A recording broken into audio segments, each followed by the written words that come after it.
the deepening rift between Washington and Kyiv. A White House official says U.S. President Donald Trump has paused military aid to Ukraine and is reviewing the assistance to, quote, ensure it is contributing to a solution. The pause reportedly involves military equipment that's in transit to Kyiv. U.S. media reports say the temporary halt will last until Ukrainian leaders show a commitment to peace and good faith.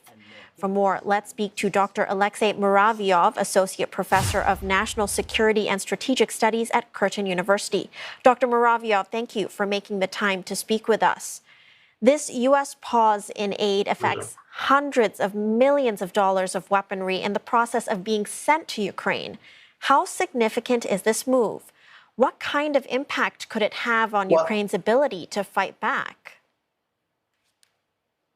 Well, it will all depend on what sort of military provisions we're talking about. In terms of actual supply of weapons or munitions, I would probably say it's not going to be felt by the Ukrainian military on the battle lines immediately, because the Ukrainians managed to stockpile certain amount of munitions, supplies, etc. I think the most critical element that the Ukrainians may start feeling effects of immediately if the United States would shut down intelligence and information sharing.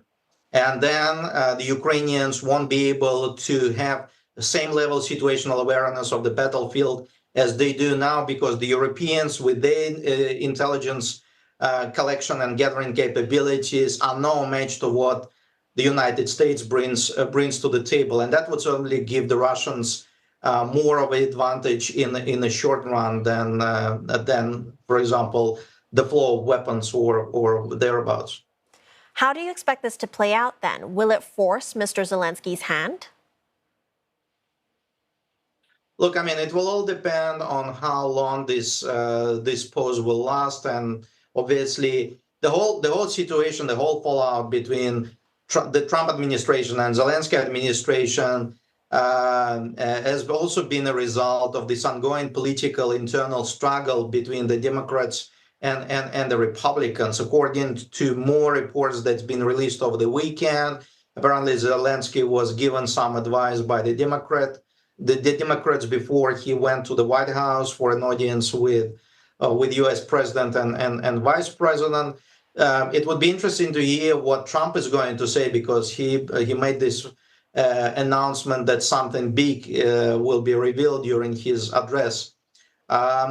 So if it's going to be a short period, then it's not going to have a lot of impact on the Ukrainian government, because clearly Zelensky is digging in and not willing to move, also because he doesn't want to look weak, that he is effectively submitting himself to external pressure. I think Zelensky is also counting a lot on the European aid without maybe necessarily realizing what are the limitations of what Europe can bring to the table. They cannot obviously fully substitute the United States. So if Zelensky will dig in and Trump will dig in and we'll have the battle of egos here, then yes, it would have detrimental effect on Ukraine and would give the Russians advantage. If political courage and political wisdom will prevail this personality clash and other matters, well, it can be resolved and the relationship can be salvaged.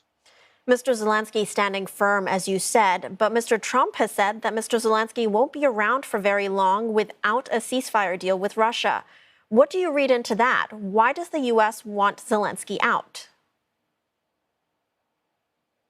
Well, clearly the Americans look at Zelensky as someone who cannot support productive negotiations with the Russians. And certainly my argument has been that when it comes to understanding Russia-US dynamics from the Trump's perspective, this is not about Ukraine. When it comes to dealings between the White House and the Kremlin, they have a massive scope of issues that they need to discuss and challenges to go through, ranging from restoring diplomatic ties to discussing situation in the Arctic and the power competition there, to the Middle East, to space cooperation, all sorts of things. But the end goal for Trump is not fixing Ukraine or the Ukraine problem. The end goal for Trump is managing China. And when Trump is talking about pausing the war in Ukraine or putting it to rest and improving relations with Russia, this is what he has in mind. he wants to see an improvement of relations with Russia because he doesn't want to see a furthering of Sino-Russian alliance. He wants to see Russia perhaps stepping back from that relationship, which would obviously weaken China to an extent. And in this sense, he chose not to engage in confrontation with the Russians because A, the Russians have the upper hand on the battlefields of Ukraine, and B, it would only push the Russians further into China's sphere of influence. And Trump is trying to prevent this from happening. So Mr. Trump wants a rapid end to the war, as he says. Where does Russia then stand in all of this? Are they willing to impose a ceasefire as quickly as Mr. Trump wants? I think the Russians are willing to impose ceasefire, but only on their terms.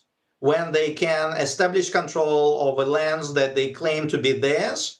And obviously, this is going to be a massive, massive point of content with the Ukrainians. They obviously want to see a regime change in Kyiv because clearly the Russians will now be riding on this narrative that Zelenskyy is not the person to have at the negotiations table.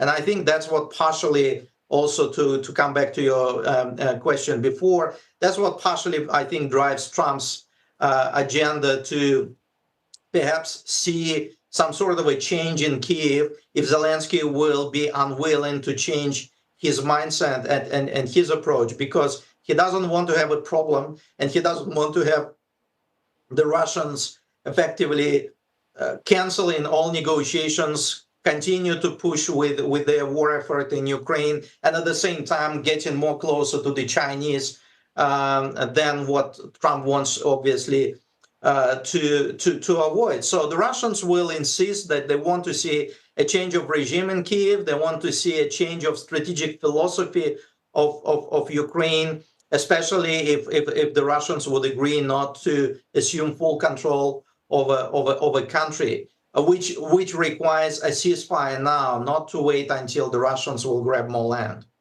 Looking ahead, how do you expect efforts to end the war to play out? Will Ukraine have to give in and agree to a deal that maybe favors Russia? Well, I think Trump realizes that even if it looks like he is giving Russia more in, it's because, as I said before, he has bigger things in mind, and this is not just about Ukraine. Yes, clearly, if anything will be negotiated, because the problem for Ukraine is Ukraine doesn't have the upper hand on the battlefield. Let's be just clear about this. Yes, they are defending. They continue to display enormous resilience, enormous courage, unbelievable level of resistance and will to fight, but they are not winning. They're losing. And that really creates a very delicate situation for the Ukrainian when it comes to negotiations. And I think an expectation that let's give the Ukrainians a bit more and then we would change battlefield circumstances. Well, it's a very risky business because the Russian military machine is accelerating. It's expanding its reach. And again, you know, the Russians don't mind taking heavy casualties.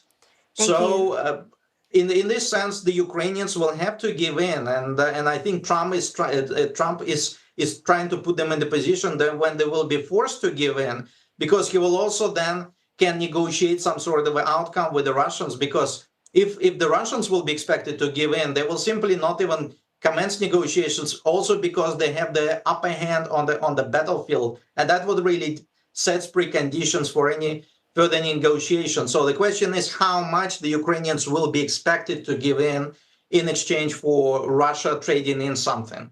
Thank you, Dr. Muraviev, for sharing your insights with us. We were speaking to Dr. Alexey Muraviev, Associate Professor of National Security and Strategic Studies at Curtin University.